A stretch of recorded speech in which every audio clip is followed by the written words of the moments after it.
मुजफ्फरपुर में लोकप्रिय हो रहे हैं। उत्तर बिहार की अघोषित राजधानी मुजफ्फरपुर है, उसमें पॉपुलर हो रहे हैं। कोरोना काल हो चाहे किसी भी समस्या का हो, गांव में घूमकर मतलब कि जो है से सेवा करते रहते हैं। कोरोना में बहुत सा सेवा आपने किया, जिसका फल मतलब कि इस बार आपकी पत्नी इस बार जिला परिषद मतलब कि चुनाव में लड़ी थी, तो सब लोग देखा कि भाई इस तरह के सेवा करने वाला व्यक्ति हैं, इनका परिवार पूरा सेवा में लगे रहते हैं। तो आपकी पत्नी को इस बार जिला परिषद बनाया गया, सदस्य बनाया गया। और मतलब कि अभी भी मतलब घूम घूम के डेली जाते हैं अपने क्षेत्र में और लोगों की समस्या को निदान कराते हैं। इस पर क्या कहिएगा? जी, सबसे पहले मैं आशीर्वाद न्यूज और तमाम मीडिया बंधु को धन्यवाद देता हूं, बधाई देता हूं और समस्त क्षेत्र के जनता माली को दुर्गा पूजा, दीपावली और छठ का हार्दिक शुभकामना देता हूं। मैं 24 घंटा 365 दिन सेवा में तत्पर रहता हूं। ये तो आप देख ही रहे हैं। आप कोरोना काल में भी मेरे साथ थे, चुनाव आवर भी मेरे साथ थे। तो ये क्षेत्र की बात नहीं है, मैं सिर्फ क्षेत्र की जनता के लिए काम नहीं कर रहा हूँ। अभी जहां मैं बैठा हूँ मुसौरी क्षेत्र है और बगल में हम क्रॉस करते हैं तो बोचहा विधानसभा क्षेत्र आता है, उसके बाद गायघाट विधानसभा क्षेत्र शुरू होता है। तो इस मामला क्षेत्र का नहीं है, ये मुजफ्फरपुर मेडिकल एसएमसीएच नॉर्थ बिहार का हॉस्पिटल है। तो यहाँ तो उत्तर बिहार के जितने भी लोग हैं सब आते हैं। तो मैं जब मेडिकल में जाता हूँ, सदर हॉस्पिटल में जाता हूँ, तो यह नहीं देखता हूँ कि यह गायघाट के लोग हैं या बोचहा के लोग हैं या मुसहरी के लोग हैं। हम तो कुरहनी में भी सेवा दिए हैं। अभी आप न्यूज एक देखे होंगे, न्यूज चल भी रहा है, वायरल भी हो रहा है। तो हम अपनी बहू का ब्लड डोनेट किए हैं। ए भी पॉजिटिव था और जानता काटा कि एक हरिजन परिवार की महिला थी जिसको कोई ब्लड देने वाला नहीं था। तो हमने सदर में जाकर के ए भी पॉजिटिव था, उनको ब्लड डोनेट किया। तो हम धन्यवाद देते हैं मीडिया के बंधु को भी कि मीडिया के द्वारा ही हमको खबर मिला था कि उन्हें ब्लड की आवश्यकता है। एक चीज और हम बिहार सरकार से कहना चाहेंगे, बार बार मेडिकल का मुद्दा उठाते हैं। मेडिकल में नो डाउट कि डॉक्टर को अगर आग्रह करते हैं, निवेदन करते हैं, तो डॉक्टर सही इलाज करते हैं, लेकिन डॉक्टर की कमी है। जिस प्रकार से हम लोग मेडिकल का प्रचार प्रसार करते हैं, सरकार का प्रचार प्रसार करते हैं कि बेहतर इलाज हो रहा है मेडिकल में, और हमने अभी 15,000 कैलेंडर छपाया, उसमें यह एसकेएमसीएच मेडिकल सेवा उपलब्ध है ऐसा लिखवाया भी।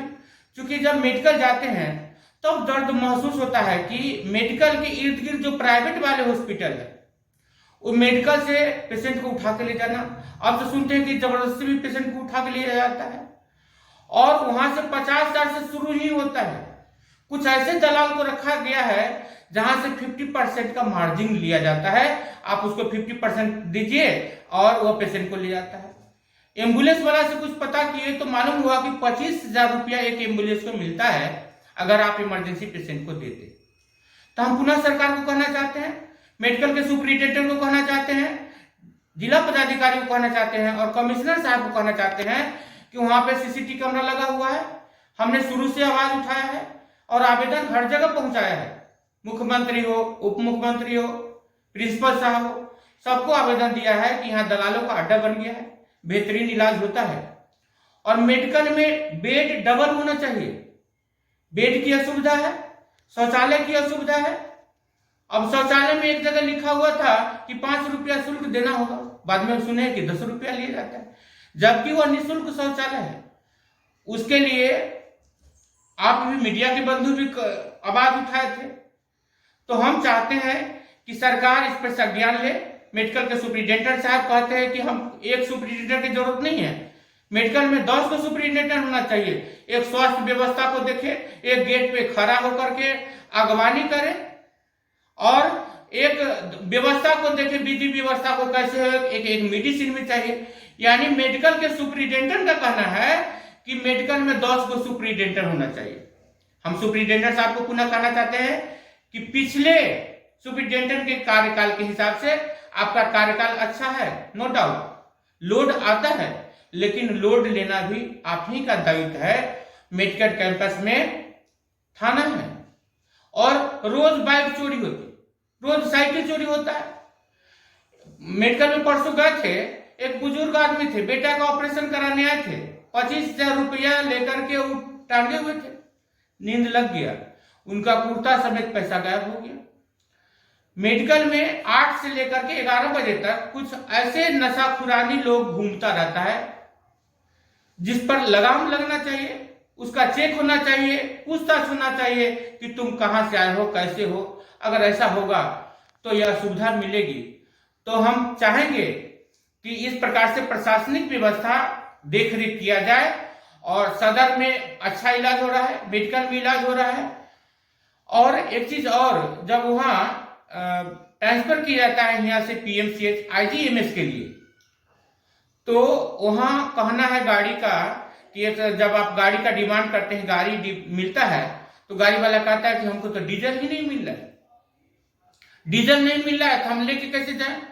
उसके लिए प्राइवेट एम्बुलेंस ले जाना पड़ता है, और नहीं तो सरकारी एम्बुलेंस वाला को अलग से 500-1000 रुपया देके मैच किया जाता है।